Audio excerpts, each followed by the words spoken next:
فأجل فرجهم أعوذ بالله من الشيطان الرجيم بسم الله الرحمن الرحيم الحمد لله رب العالمين والعاقبة للمتقين والنار للمخلدين الصلاة والسلام على أشرف الأنبياء والمرسلين. درود پڑھیے محمد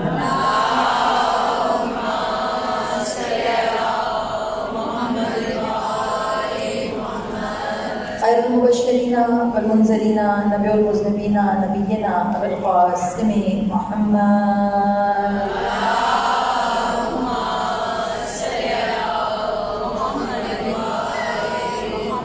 اہل بیت الطیبین الطاہرین المعصومین. اما بعد فقد قال اللہ تبارک و تعالی فی کتابہ المتین والفرقان الحمید وقولہ الحق بالحق صلوات.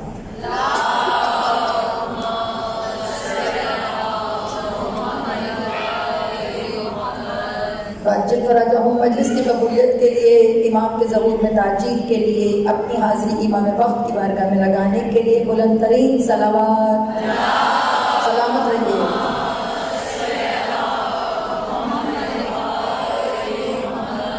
فأجل فرجهم. مومنات گرامی، باکمال ہے برا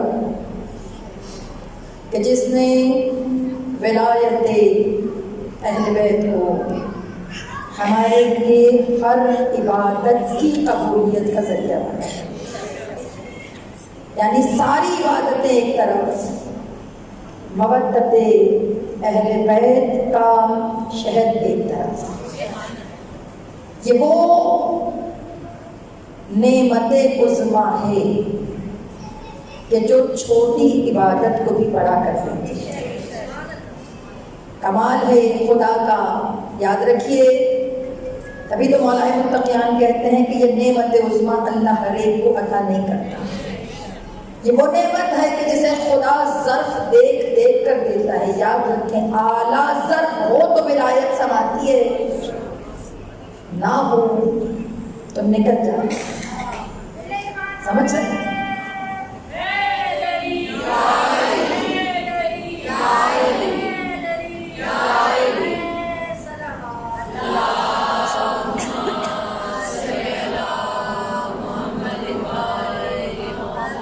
تھکنا نہیں ہے آپ نے. اللہ آپ پر قبول و منظور فرمائے. اور اللہ کی جو عبادت آپ کر رہے ہیں، اس عبادت کو ہمارے لیے آخرت کا زادرہ بنائے. وہ خدا اتنا باکمال ہے جو دعاؤں کو رد نہیں کرتا.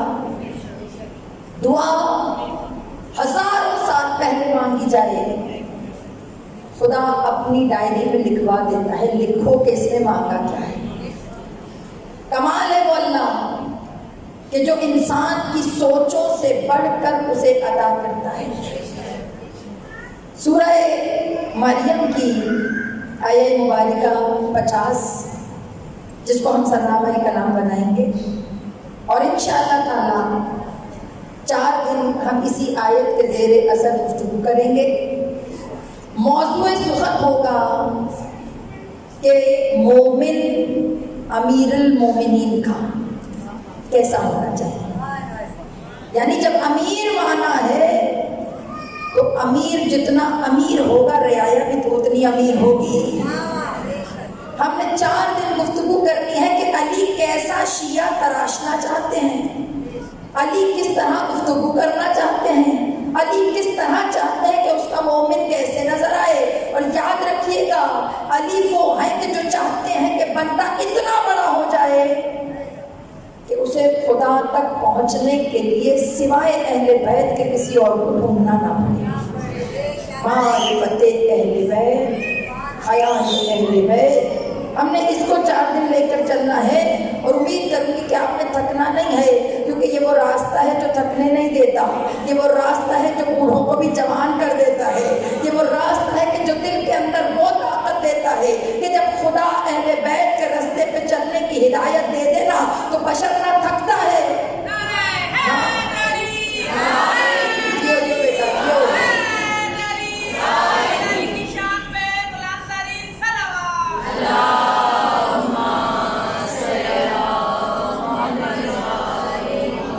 سورہ مریم کی آیت نمبر 50 ہمیشہ سے احتیاط کے طور پر دیکھ کر اس لیے پڑھتی ہوں تاکہ غلطی کا احتمال نہ ہو۔ اللہ عجیب گفتگو کر رہا ہے اس آیت میں۔ پتہ نہیں کس نے دعا مانگی کہ جس کی دعا کا نتیجہ اللہ اس آیت میں بیان کر رہا ہے۔ آیت آپ کی سنی ہوئی ہے، مگر کمال آیت ہے کہ جس میں اللہ خوشخبری دے رہا ہے، اللہ بتا رہا ہے۔ اللہ کیا کہہ رہا ہے؟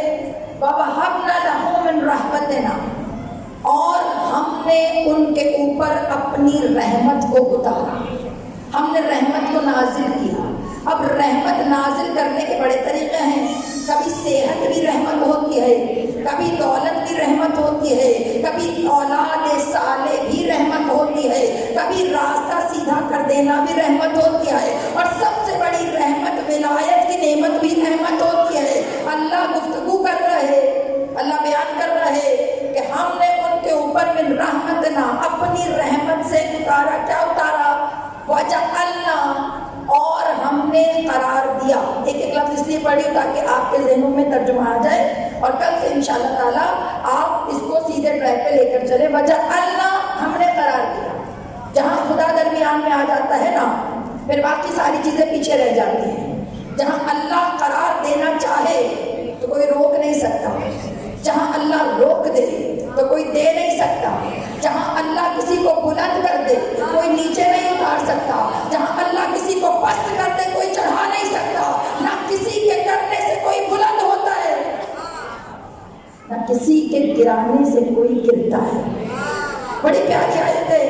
کہا اللہ نے وجعلنا، ہم نے قرار دیا، لہم، ان کے لیے، جنہوں نے کہا ان کے لیے، کہا ان کے لیے کیا قرار دیا؟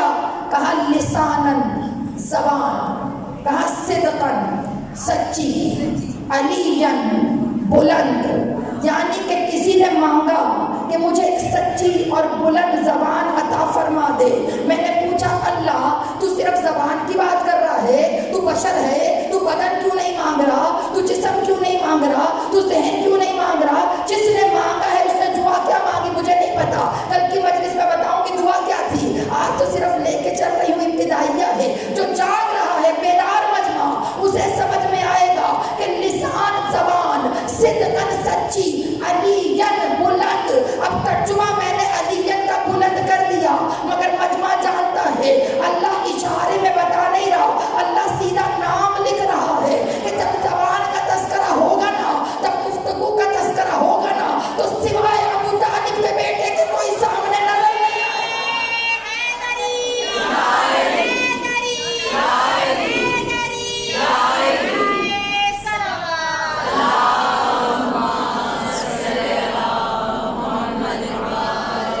آیت آپ کے حوالے کی ہے سورہ مریم، عام سورہ نہیں ہے، بفہم مجمع ہے۔ اگر کوئی بے اولاد ہو نا تو سورہ مریم پڑھ کر صاحب اولاد ہو جاتا ہے۔ کہوں اتنا زرخیز سورہ ہے جو بنجر زمینوں کو فصلوں سے لہلہا دیتا ہے۔ کسی نے پوچھا یہ ہے کیا؟ کسی نے کہا یہ ہے کیا؟ مریم ہے کیا؟ کہا جنہیں جناب مریم سمجھ میں آ جائے نا تو سمجھ جائے گا وہ کہ جو مریم کا ایسا استقبال کرتا ہے وہ فخر مریم کو کتنا پروٹوکول دیتا ہوگا۔ کہا مریم اور فخر مریم اور اللہ نے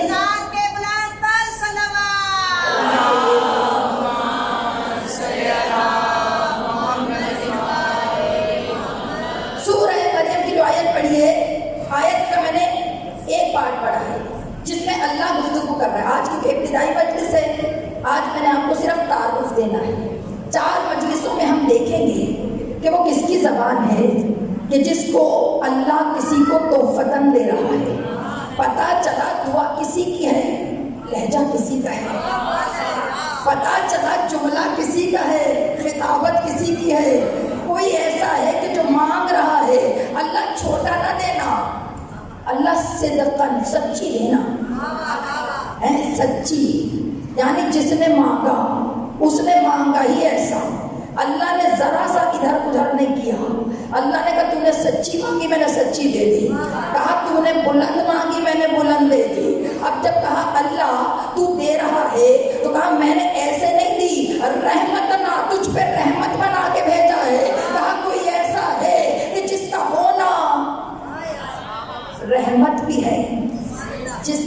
بولنا ہدایت بھی ہے کہ جو جب بولتا ہے تو میں تو ہمیشہ کہتی ہوں مجھے نہیں پتا کیسے بولتا ہے، مگر راوی کہتا ہے جب بولتا ہے نا تو مسجد کوفہ کے چڑیوں کی چہچہانے کی آوازیں رک جاتی ہیں، کہا شجر جھک جھک کر اپنی ہواؤں کو روک کر سنتے ہیں کہ بولنے والا کیا کہہ رہا ہے۔ اور مومنات گرامی جب بولے تو ایسا بولے۔ اچھا کمال ہے کہ جو بولا ہے مجھے نہیں پتا ہے کون، مگر آپ کے چہروں کی مسکراہٹ بتا رہی ہے کہ قرآن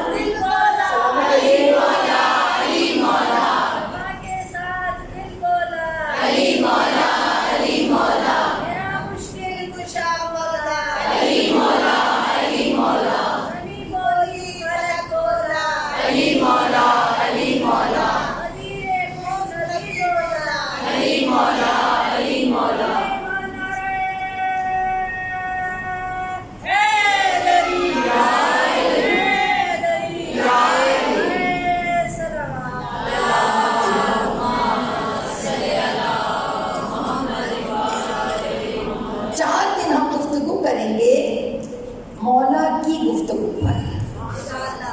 مولا کا کمال یہ ہے، مولا کی کوئی کتاب ایسی جسے آپ سب جانتے ہوں کہ یہ مولا علی کی کتاب ہے، ذہنوں میں ہے کون سی کتاب؟ ماشاءاللہ ماشاءاللہ، مجمع صاحب فہم ہے۔ نہج البلاغہ منسوب ہے مولائے کائنات سے، لیکن مزے کی بات بتاؤں، کتاب منسوب علی سے ہے، مگر کمال علی یہ ہے کہ علی فقط بولتے تھے، لکھتے نہیں تھے۔ مولا نے کوئی کتاب لکھی نہیں ہے۔ کتابیں دیکھیے، آپ کے چھٹے امام سے بہت سی کتابیں ہیں، آپ کے چھٹے امام نے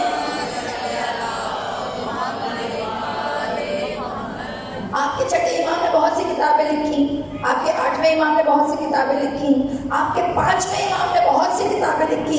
یہ جو کتابیں آج مکتب تشیع کا اثاثہ ہیں، خزانہ ہیں، اور میں ہمیشہ اپنی بچیوں سے بھی کہتی ہوں بیٹا پڑھنے کی عادت ڈالو، پڑھنا بصیرت کو بلند کرتا ہے، اور پڑھنے کے لیے ہمیشہ کتاب سے پڑھو۔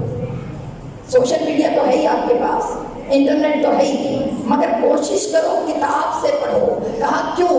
کہا جو کتاب سے مانوس ہوتا ہے نا، اللہ ان کے ذہن کو جاہل ہونے نہیں دیتا۔ لیکن یہاں پہ جو جملہ دے رہی ہوں آپ فہم مجمع ہے، آپ نے کہا مولا سے منسوب کتاب کا نام نہج البلاغہ، مگر ہم میں سے بہت سے شیعہ یہ سمجھتے ہیں کہ نہج البلاغہ مولائے کائنات لکھی ہے۔ نہ، مولا نے تو لکھی نہیں۔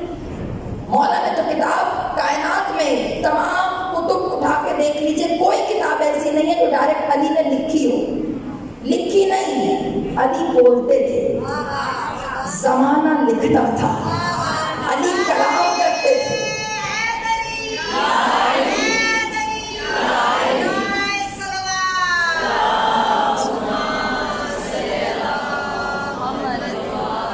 محمد واجب پر جب علی کلام کرتے تھے، علی بولتے تھے، زمانہ لکھتا تھا۔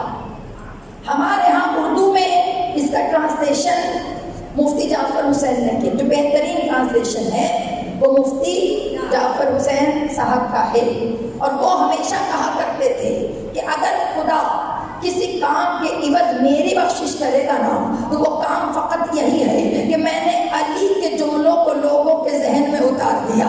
یاد رکھیے گا، نہج البلاغہ جنہوں نے مرتب کی ہے، لکھی ہے، مولا نے نہیں لکھی، علامہ رضی جو رائٹر ہے نہج البلاغہ، یہ میں صرف اس لیے تعارف دے رہی ہوں، ہم میں سے بہت سے لوگوں کو ان کے رائٹر کا نہیں پتا۔ ان کے رائٹر جو ہیں وہ سید رضی جو ہیں، علامہ سید رضی، جن کا روضہ امام موسیٰ کاظم کے روضے کے پہلو میں ہے، اور علماء کہتے، میری بیٹیاں بیٹھی ہیں، بچیاں، ان کے لیے جملہ کہہ دوں، علماء کہتے ہیں کہ جب تمہارا کوئی امتحان ہو یا دنیاوی علم کا کوئی مسئلہ ہو یا تمہیں کوئی سوال سمجھ نہ آ رہا ہو یا کوئی مسئلہ ایسا ہے جو یاد نہ ہو رہا ہو، تو کہا 2 رکعت نماز پڑھ کر سید رضی کو ہدیہ کر دو۔ سید رضی وہ مؤلف ہے کہ جو نہج البلاغہ کو لکھتا ہے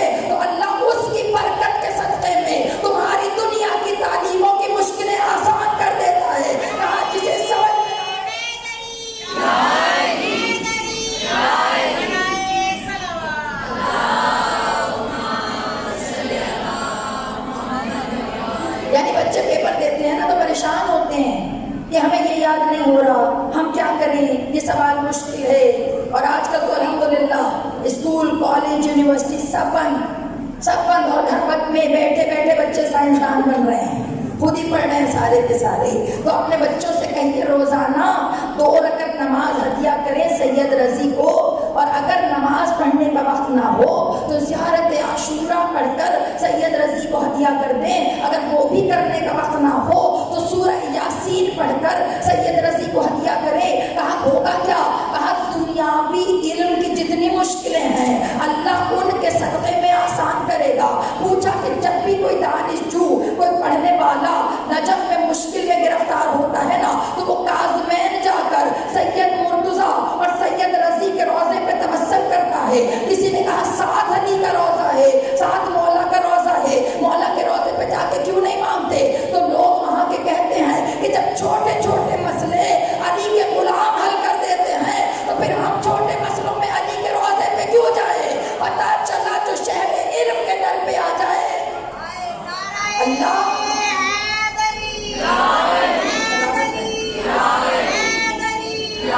مشکلوں کا حل، مولا کائنات کے خطبوں کو جمع کرنے والا بھی مشکل کشا بن جاتا ہے۔ یہ میں کہہ رہی ہوں، در دیکھیں، در بہت بڑا ہے کہ جو نہ دیکھتا ہے کہ نیچے والا کیسا ہے، وہ اپنی قابلیت کو دیکھتے ہیں۔ یاد رکھیں اہل بیت کا وہ در ہے جہاں پہ آنا شرط ہے، جہاں پہ مانگنا شرط ہے، یہاں پہ اپنے شعور کو بلند کرنا شرط ہے۔ جس کا شعور بلند ہوتا ہے نا، اہل بیت اسے بے فیض نہیں رکھتے۔ اور میری بات یاد رکھیے گا، میری بیٹیاں جو بیٹھی ہیں، بہنیں بیٹھی ہیں، بیٹا یاد رکھو آیت اللہ جوادی عاملی کا جملہ ہے، کہتے ہیں ہماری مثال اس بشر جیسی ہے جو سمندر کے کنارے بیٹھ کر چھوٹے چھوٹے برتنوں میں پانی بھر رہا ہو۔ کسی نے کہا کیا مطلب ہے؟ کہا کیا کرے، سمندر چاہ کے بھی تمہارا برتن نہیں بھر سکتا۔ کہا کیوں؟ کہا کیونکہ سمندر بڑا ہے، اگر کوئی چاہے کہ تمہیں کچھ دے لیکن تم سامنے اتنا سا برتن لے کے بیٹھے ہو تو سمندر کے چاہنے سے کیا ہوگا؟ تو کسی نے کہا آیت اللہ جوادی عاملی پھر کرے کیا؟ کہا جتنا لینا ہے تو کم از کم برتن اتنا بڑا ہو۔ اب جو جاگے گا اسے جملہ سمجھ میں آئے گا، پانی بھرنے کے لیے برتن بڑا ہونا چاہیے اور علوم اہل بیت کے لیے ظرف بڑا ہونا چاہیے۔ جب تک ظرف وسیلہ ہو، یہ اندر ہے نا،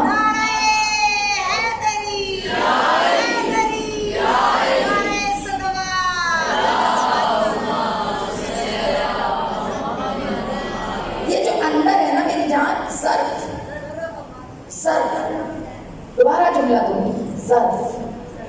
اہل بیت کم ظرفوں کی سمجھ میں نہیں آتی۔ یہ جو اندر ہے نا، جب تک بڑا نہیں کرو گی تب تک بڑوں سے بڑی عطا کیسے لوگی؟ اب ایک چیز بھری ہوئی ہے، چھلک رہی ہے، اس میں چاہ کے بھی کچھ ڈالنا چاہو تو نہیں ڈال سکتے۔ اور یہ جو دنیا ہے نا، تمہارے مولا نے ایسے ٹھوکروں میں نہیں رکھی، اس دنیا کو تمہارے مولا نے ایسے نہیں چھوڑا۔ پوری نہج البلاغہ اٹھا کر دیکھ لیجئے، پوری نہج البلاغہ میں مولا نے کتنے خطبوں میں دنیا کو دھتکارا کہ اے دنیا علی تجھے طلاق دیتا ہے، اے دنیا قسم ہے کہ علی کی نظر میں تیری بقعت بھیڑ کے ناک سے بہتے ہوئے پانی کے برابر بھی نہیں ہے۔ اے دنیا کسی اور پہ جا کر ڈوڑے ڈال، علی تیرے دام میں آنے والا نہیں ہے۔ اے دنیا علی تجھے اپنی ٹھوکر کی نوک پر رکھتا ہے۔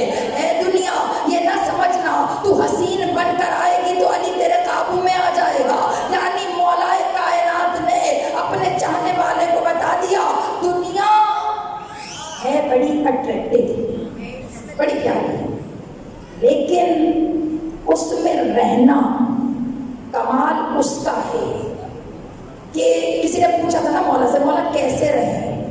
تو مولا نے بہت خوبصورت جملہ کہا تھا کہ یاد رکھو تم دنیا میں رہو مگر دنیا تم میں نہ رہے۔ ہمارا مسئلہ یہ ہے کہ ہم دنیا کو اندر اتنا بسا لیتے ہیں رکھنے کی کوشش کرتے ہیں مگر سماتی نہیں ہے۔ بیٹا 4 دن میں نے گفتگو کرنی، آج ابتدا ہے، آج صرف اپنے آپ کے ذہنوں کو اپنے قریب کر رہی ہوں، آج صرف فضائل پڑھ رہی ہوں، سچ بتا رہی ہوں، آج صرف آپ کے مزاج کو اپنے قریب کرنا چاہ رہی ہوں۔ کل سے دوائی کڑوی ہوگی، کل سے تیار ہو کے آئیے گا، تھوڑا سا لے کر چلیں گے کہ علی کا شیعہ ہو کیسا، علی کے شیعہ کے شعور کیسا ہو، علی کا شیعہ کرتا کیا ہو، علی کا شیعہ علی سے سیکھے کیسے۔ شیعہ کہلانا کوئی آسان نہیں ہے۔ اللہ نے قرآن میں شیعہ کا لفظ حضرت ابراہیم کے ساتھ استعمال کیا ہے۔ پتا چلا جسے نبیوں کی عادت کا پتا ہو وہ شیعہ ہوتا ہے، جو نبیوں کے ساتھ چلے۔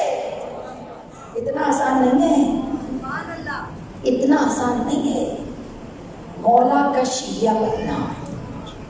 مولا کا لقب ہے خلیفۃ المسلمین، ہے نا؟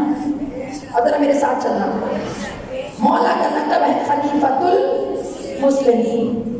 مولا کا ایک اور لقب امیر المومنین، مولا کا ایک اور لقب امام ہاں سارے آتے ہیں، سارے آتے ہیں، لیکن اپنی بات کروں اندر سے۔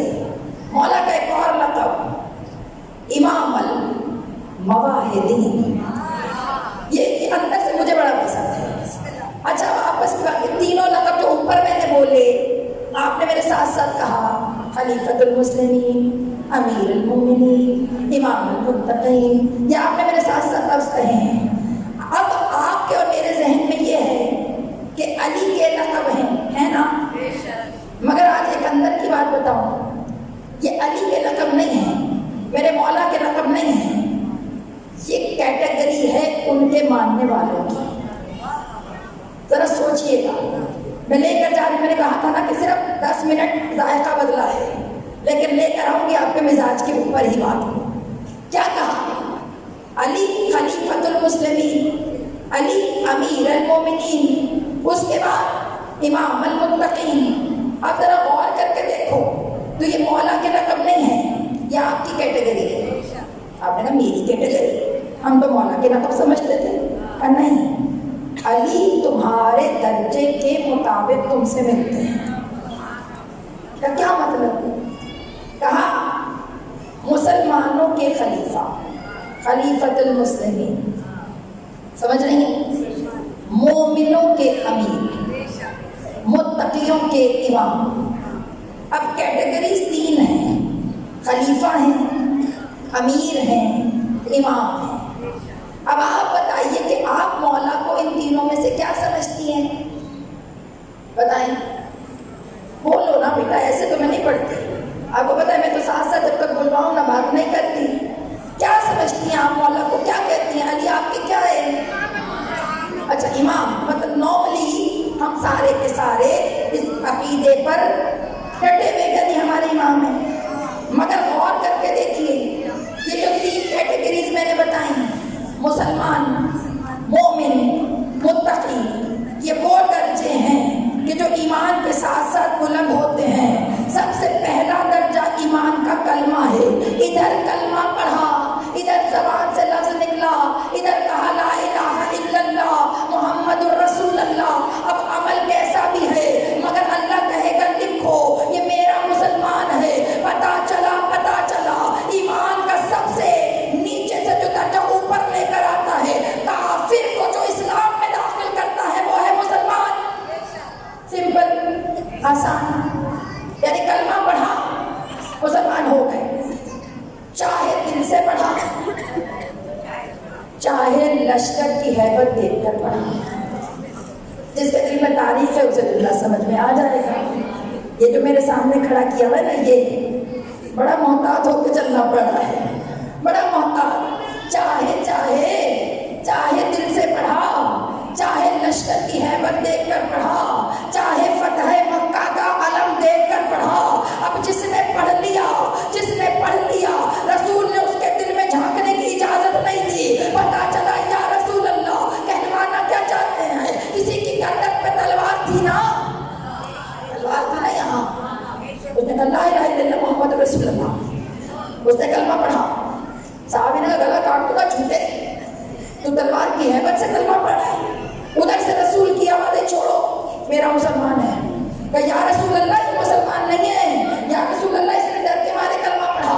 رسول کی آواز آئی، اب اس نے زبان سے کہہ دیا نا کہ میں مسلمان ہو گیا تو اب تجھ پہ واجب نہیں ہے تو قتل کر۔ اور اس کے بعد دوسرا جملہ جو پیغام مجھے اور آپ کو رسول نے دیا کہ بھائی کسی کے عقیدے میں جھانکنے کی ضرورت نہیں ہے، جو کر رہا ہے وہ اپنے کیے ہوئے کا خود ذمہ دار ہے، نہ تم نے اس کی جنت کے مزے لینے ہیں نہ اس کے حصے کے جہنم میں جا کر کوڑے کھانے ہیں۔ سمجھ رہیے؟ سلامت رہیے۔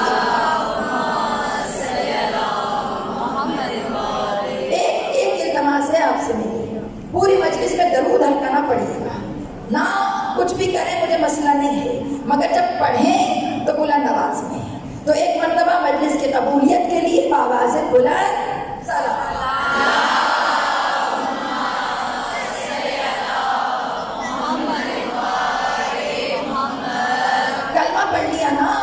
کلمہ پڑھ لیا، کلمہ جب پڑھا تو مسلمان ہو گئے۔ اب جو مسلمان ہے یعنی کافریت کے مشرکیت کے دائرے سے باہر آنے کے لیے مسلمان ہونا کافی ہے۔ اب آپ کافی ہیں تو جو صرف مسلمان ہے اس کے لیے علی خلیفہ ہے، خلیفۃ المسلمین۔ پتہ چلا کیٹیگری ماننے والے کی ہے، علی اپنے درجے آپ کے ساتھ ساتھ بڑھا رہے ہیں۔ آپ مسلمان ہیں تو آپ کے خلیفہ، آپ مومن ہو گئے تو علی امیر بن گئے۔ سمجھ رہے ہیں یہ جملے کو ذرا سمجھیے گا۔ جب تک سادے مسلمان ہیں تب تک آپ صرف مسلمان ہیں تو علی صرف آپ کے خلیفہ ہے۔ خلافت کا مطلب جانتی ہو نا، خلافت تو کبھی بھی اہل بیت کو سمجھ ہی نہیں آئی، انہوں نے ہمیشہ کہا مسئلہ ہی نہیں ہے، تخت پر بیٹھ کر حکومت کرنا اور دلوں کے تختوں پر بس جانا اور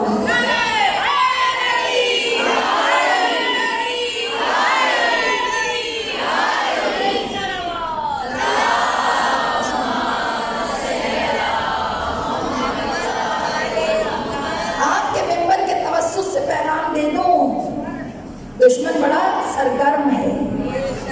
رہبر معظم کا جو محرم سے پہلے پیغام آیا ہے انہوں نے صاف کہا دشمن بڑا سرگرم ہے۔ انہوں نے کہا مجھے وہ ہاتھ نظر آ رہے ہیں کہ جو تمہاری صفوں کو چیرنے کی کوشش کر رہے ہیں۔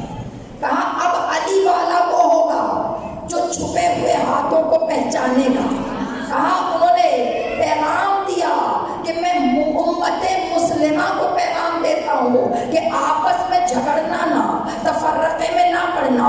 کچھ عرصے میں اگر آپ کو یاد ہو 86 کے دور میں بڑا تفرقے کو ہوا دی گئی تھی۔ کہا اب تم نے شعور سے رہنا ہے، اپنے آپ کو جوڑ کے رکھنا ہے۔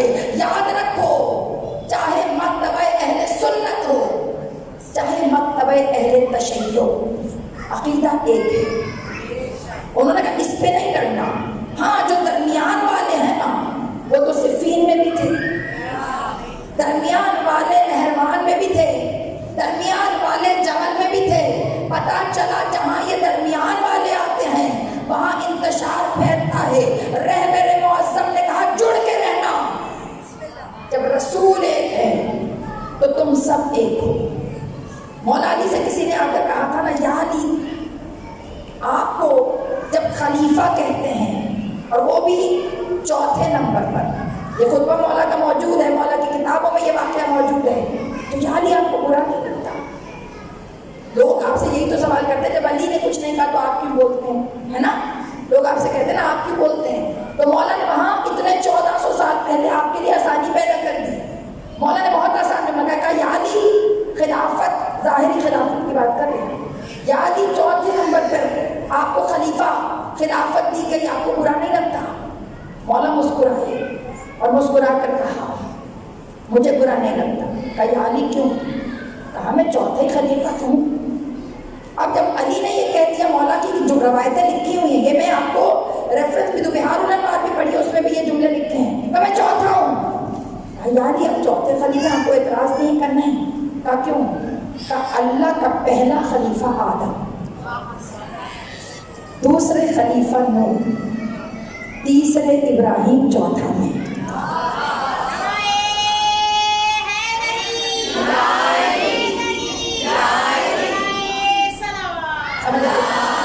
سلامت رہیے۔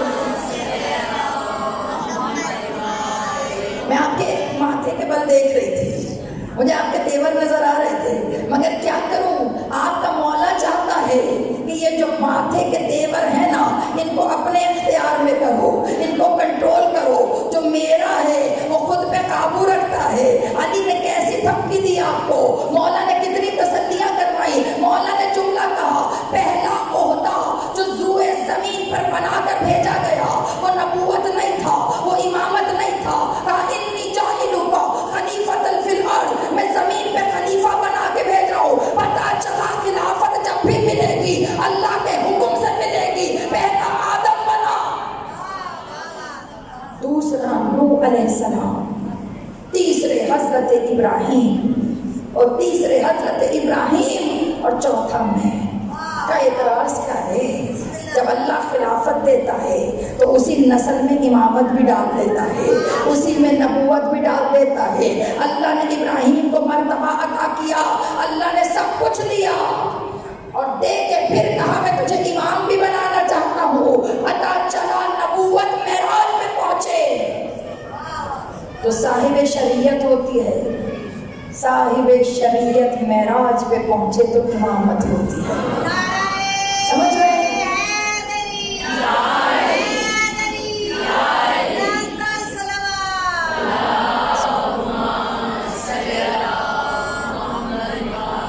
بیٹا آپ کی کیٹیگری ہے، مولا کے لقب نہیں ہے، یہ آپ کی کیٹیگری۔ پہلا درجہ مسلمان۔ مسلمان کون؟ جو زبان سے اقرار کرے، دل میں آ جائے تو بہت اچھی بات ہے، وہ ہوتا ہے مسلمان۔ تو جو مسلمان ہیں مولا ان کے خلیفہ ہیں، خلیفۃ المسلمین۔ اب اگر ایمان اچھا لگا، پسند آیا، آپ کے دل کے اندر، کردار کے اندر ایمان اتر گیا تو آپ بن گئے مومن۔ جب آپ مومن بنے، پتہ چلا درجہ آپ نے اپنا بلند کیا، آپ نے خود کو زبان سے نکال کر دل میں محبت بسا لی۔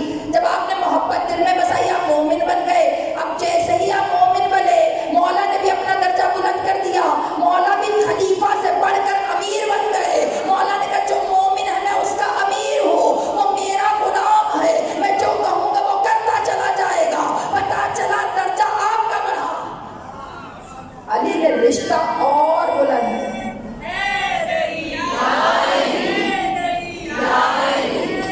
سلامت رہیے۔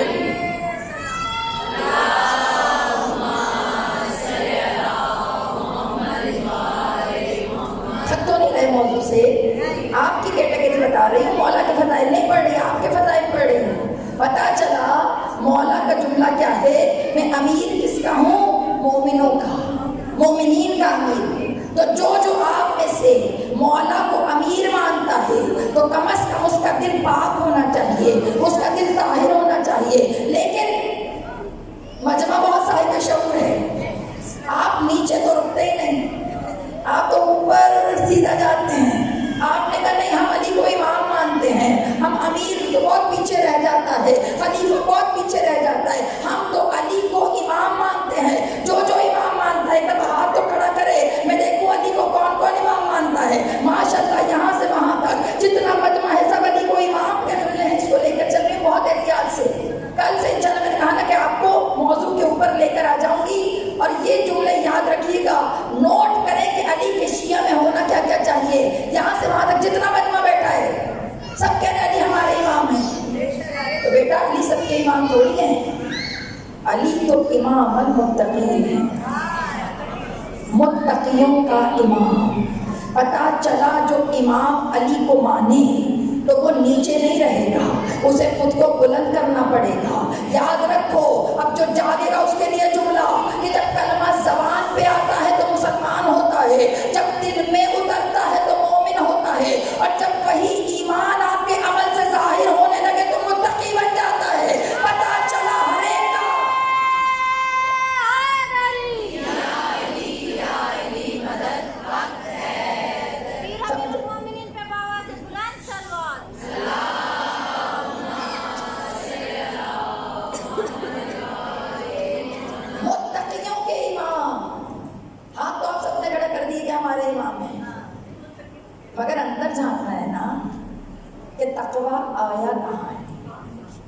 اگر تقوی اندر ہے تو بلا جھجک کہیے علی امام من ہستم و من غلام علی، ہزار جان گرامی فدائے نام علی۔ یہ کہنے کا حق فقط اس کو ہے کہ جو تقوی کو کردار پہ حاوی کرتے ہیں، جسے لبوں سے نہ بتانا پڑے میں علی کا شیعہ، جسے کپڑے بدل کے نہ بتانا پڑے میں علی کا شیعہ، کہ جو کوئی اپنے آپ کو ظاہر کر کے نہ بتائے میں علی کا شیعہ، اس کا عمل بتائے کہ تقوی اس کے کردار سے چل کے، جسے خود پہ قابو ہو، جو خود پہ قابو کر لیتا ہے نا، علی اسے اپنا بنا دیتے ہیں۔ میری جان نفس پہ قابو ہو تو مومن بنتا ہے، اور جب نفس خدا کے قابو میں آ جائے تو متقی بنتا ہے۔ مشکل ہے، علی کی امامت اتنی آسان نہیں ہے، اتنی ارزاں نہیں ہے کہ میں اور آپ جھوم جھوم کے کہیں علی امام ہے۔ نا، علی تو سمجھ میں اس کو آتا ہے جسے شعور ہوتا ہے، بے شعوروں کی سمجھ میں تو علی آتا ہی نہیں۔ اتنا آسان کر دیا آپ نے کہ ملک سمجھ لیں علی کو، نا، علی کو سمجھنے کے لیے رابعہ بصری جیسا ذہن چاہیے، سمجھنے کے لیے سلمان فارسی جیسا ایمان چاہیے۔ جنہیں سمجھ میں آتا ہے وہ چراغ بند کر کے ولی بن جاتے ہیں۔ کربلا ولایت کے پنپنے کی جگہ۔ دو جملے مصائب کے، بہت زحمت نہیں، بیٹیاں بیٹھی ہیں۔ کربلا دفن ہو جاتی اگر علی کی بیٹی نہ ہوتی۔ آج 21 ہے، ہم تو شام کو روتے ہیں نا، علی کی بیٹی کو کوفہ کھاتے ہیں۔ کوفہ کوئی آسان جگہ نہیں، آپ سمجھتے ہیں کوفہ 12 محرم سے 20 محرم تک اہل بیت کوفے کے درباروں میں رہے۔ دربار میں نے کہہ دیا، آپ نے سن لیا، 21 کی صبح قافلہ تیار کیا گیا، کہا کوفے کو چھوڑو۔ عزادار و راوی کہتا ہے جب کوفہ چھوڑنے لگے نا تو علی کی بیٹی نے مڑ مڑ کر بابا کے گھر کو دیکھا، آئے غریب بابا، خدا تمہارے مان سلامت رکھے، گھر سلامت رکھے۔ جو کوفہ گئے ہیں، جنہوں نے کوفہ دیکھا ان کے لیے صرف ایک جملہ پڑھوں گی، جنہوں نے نہیں دیکھا وہ روتی آنکھوں سے دعا کرنا۔ عزاداروں، جو بیٹیاں ہوتی ہیں نا، جن کے سر پہ والدین کے سائے ہوتے ہیں، وہ بیٹیاں بڑی امیر ہوتی ہیں۔ جن کی پشت پہ باپ ہوتے ہیں نا، وہ بڑی امیر ہوتی ہیں۔ اور جو بیٹیاں بڑی مدت کے بعد بابا کی نگری میں جائیں نا، تو جب گھر دیکھتے ہو نا تو باپ یاد آتا ہے۔ عزاداروں، جیسے ہی کوفہ میں داخل ہوئی، سب سے پہلے رو کر کہا، ہائے مولا، میں تو یہاں شہزادی بن کر آئی تھی، آج قیدر بن کر آ گئی۔ جنہوں نے کوفہ دیکھا ہے، جنہیں کوفہ یاد ہے، ان کے لیے ایک جملہ کہوں۔ جناب امیر مختار کا روضہ دیکھا ہے نا، ہم نے دیکھا ہے۔ جب اہل بیت گئے تھے نا تو ان کو قیدی بنا کر جس جگہ قید کیا گیا تھا، وہ قید خانہ، وہ پچھلا حصہ وہی ہے جہاں آج روضہ امیر مختار ہے۔ اس کے بعد مسجد کوفہ، اس کے بعد ابن زیاد کا دربار، اس کے ساتھ مولا علی کا گھر۔ جانتے ہو نا، دربار کھنڈر ہو گیا مگر علی کا گھر آج بھی موجود ہے۔ اب جملہ مصائب کا نہیں پڑھ رہی، صرف تمہیں ایک جملہ دینا چاہ رہی ہو۔ عزاداروں، جب لے کر آتے تھے نا قیدیوں کو پیشی کے لیے، اب جیسے ہی پیشی کے لیے لاتے تھے نا، مسجد کے درمیان سے گزار کر جب دربار میں لاتے تھے نا، تو ابن زیاد کہتا تھا نا، انہیں مسجد سے نہ گزارو، انہیں اس راستے سے گزارو جو علی کے گھر کے سامنے سے گزرتا ہے۔ ارے جب بیٹیاں بندے ہاتھوں اپنے باپ کی سرکار کے سامنے سے گزرے، ارے زینب مڑ مڑ کے کہتی تھی، عباس آ جا، عباس آ جا، بہن بیدار ہو گئی، عباس آ جا، بہن بابا کی نگری سے گزر گئی۔ اللہ تمہارا گریہ قبول کرے، اللہ تمہارا رونا قبول کرے، سوائے غم حسین کوئی غم نہ دے۔ عزاداروں، گھر کے سامنے سے گزر جاتی تھی، مصائب نہیں پڑے۔ میں تو صرف 2 جملے سنانا چاہ رہی ہوں۔ جب دربار میں آئی نا، دربار میں ابن زیاد کے جب دربار میں آئیاں بیٹیاں ہیں، سوال پوچھوں، جب بڑی مدت کے بعد بابا کے گھر جاؤ تو جہاں بابا بیٹھتے ہیں نظر آتے ہیں یا نہیں؟ آتے ہیں نا۔ بیٹیوں کا دل بڑا حساس ہوتا ہے۔ عدالت جیسے ہی دربار میں داخل ہوئی نا، نظر تخت پہ پڑی، یہ وہی تخت تھا جہاں علی گورنر تھے۔ عدالت دیکھتے ہی دیکھا ابن زیاد تخت پہ بیٹھا ہے۔ بی بی نے رو کے کہا بابا آج مجھے وہ منظر یاد آ گیا جب میری جدہ زہرا فدق لینے گئی تھی، ممبر وہی تھا، بیٹھنے والا کوئی اور تھا۔ عدالت رو کر کہا بابا دعا کرو کوئی بیٹی اجڑ کر باپ کی نگری میں نہ آئے۔ عدالت خدا آپ کا گریہ قبول کرے۔ آج صرف 2 جملے اس لیے پڑھے تاکہ دعا کرو کہ خدا کسی بیٹی کا مان نہ اجڑے، کوئی بیٹی اجڑ کر باپ کی نگری میں نہ آئے۔ راوی یہی تو کہتا ہے نا، کوفہ زینب کو کھا گیا، ہر گلی میں بی بی نے جس کو پکارا وہ عباس تھے۔ آواز دے کر کہا عباس آ جا، بہن بے ردا ہو گئی۔ روتی آنکھوں سے کہو اللہ اللہ ہر بہن کا مان سلامت رکھے، صاحب خانہ کا چادر بچھانا قبول و منظور فرما، ہمارا گریہ کرنا قبول و منظور فرما۔ مولا جس مشقت سے جس محنت سے یہ چادریں بچتی ہیں مولا اپنی بارگاہ میں قبول فرما۔ بار الہا صاحب خانہ نے جس کے خیر سے یہ چادر بچھائی ہے مولا اور عطا فرما۔ مولا بیمار جو لوگ ہیں ان کو شفاء کاملہ عطا فرما۔ اے میرے پالنے والے ہمارے بچوں کو ظہور امام کا معاون بنا، ہماری بیٹیوں کو شہزادی سکینہ کی کنیز بنا، ہمیں ظہور کے راستے آسان کرنے والوں میں شمار فرما، اور ہماری تمام دعاؤں سے بڑھ کر دعا یوسف زہرا کے ظہور میں تعجیل فرما، امام وقت کے ظہور میں تعجیل فرما۔ ربنا تقبل منا انک انت السمیع العلیم۔